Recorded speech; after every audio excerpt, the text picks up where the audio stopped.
Morning. All right, we're going to have a look at what's involved in extracting some honey from your hive.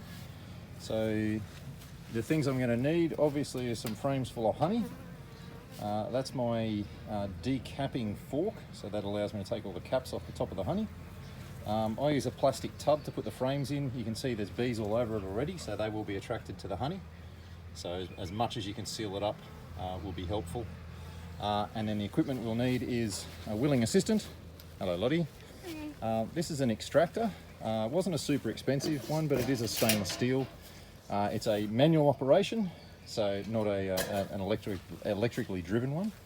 And basically I'll show you shortly, but the frames fit inside there, and then as you turn the handle it spins around the frames and the honey gets thrown out just from the centrifuge. You'll need a plastic tub for your honey to go into, and this one has a tap on the bottom which makes it easy to run it into your jars. And I use a double filter system, and you can see already there's a fair bit of wax cappings in the top of that one, so it's a fairly fine filter in the bottom and a coarser filter in the top, and they just fit one inside the other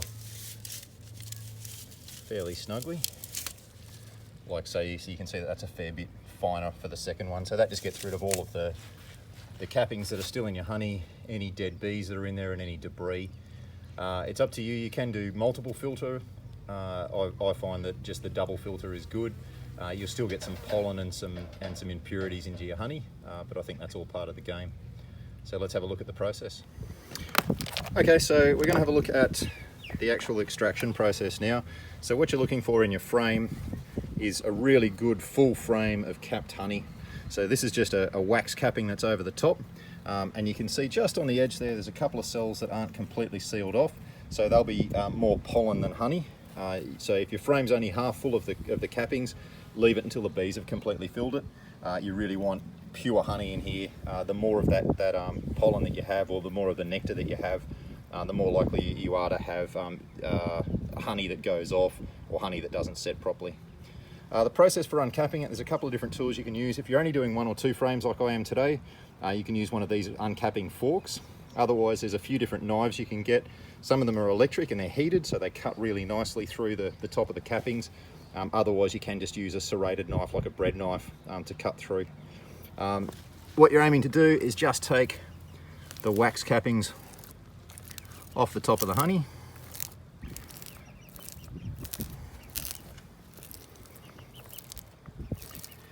And even if you do use a knife to do this process, you'll find that you can't get right into the edges. So you'll have to take the last couple of cells out with the fork as well.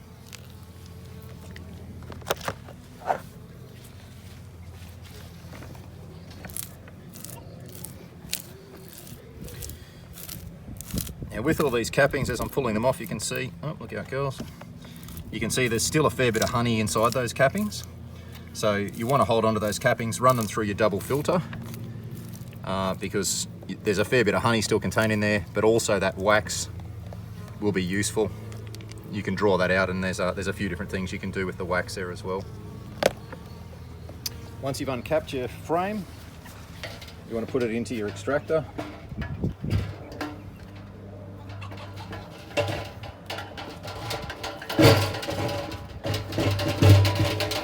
Like so, and you can see I've got 2 frames in there now, one on each side. So I'm just going to spin those out, and then I'll spin them the other way, and then I'll flip the frames over and spin them to get the honey out of the other side there. You can get electric extractors which make your life a bit easier, so you just turn the motor on and let them run themselves. And there are a few other tricks if you don't want to spend the money on a stainless steel extractor. You can use a plastic box, put them out in the sun and let the honey run out. But all of those are going to be fairly inferior to actually spinning the honey. So we'll show you what that looks like now. Okay, so we're ready to do our extracting. Here's my helper Lottie. Hello Lottie. Hi. So we've got our frames in the extractor ready to go. We'll pop the lid on. It's just behind you there.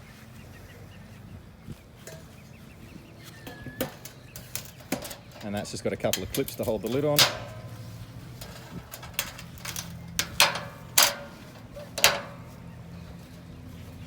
And then we just spin the handle.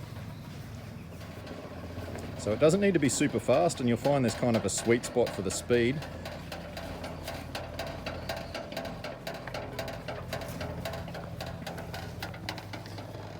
And we're going to spin that for a couple of minutes one way, and then we'll spin it the other way just to try and get all the honey out. We might have a peek in there and see how it's going. Huh? You undo that other clip? Alright, give it a spin. And you can see already that the honey's starting to be thrown out on the walls of the drum.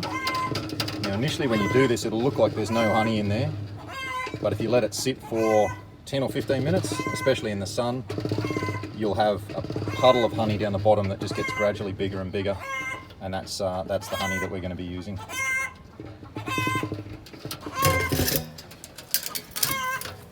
Great activity for your kids to get involved in. Hello kids. We'll show you what it looks like shortly. So the next step is to drain all the honey out of your extractor through the double filter and into your storage vat. You can see I've attracted a few ants here this afternoon, and there's a lot of particularly wax cappings there in the honey as it comes out, and that's why you run it through the 2 strainers. So a little bit hard to see at the moment, but you can see the honey there is pretty clear. You will get a little bit of wax and a little bit of pollen through there.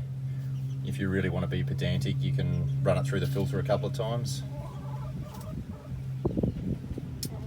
And that tap on the bottom will mean that I can run it straight from there into my sterilised jars, and I'll show you that shortly.